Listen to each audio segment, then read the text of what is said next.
Okay, hi, welcome back. We're talking about tertiary colors or intermediate colors, either way, in this video. Hi, I'm Jeannie Conant-Kramer, and let's get started. I've got my little handy dandy color wheel here.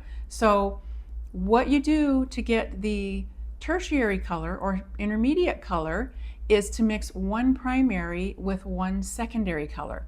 So if I take yellow, which is a primary up at the top, and I mix it with a secondary color, orange, here, then I'm going to get yellow-orange. Okay. Your intermediate colors are also hyphenated when they're written or spelled out. So it's yellow-orange or blue-green or red-violet. Okay. So let's do another one. If I take a primary color like blue and mix it with a secondary color like green, I'm going to get blue-green right in the middle. Here's the green, which is secondary. The blue is primary, and I get the blue-green. Okay. Same with the red-violet. I'm going to mix violet, which is a secondary color. Red is the primary, so you get red-violet. Okay. So that's our tertiary and intermediate colors, and we'll see you in the next video.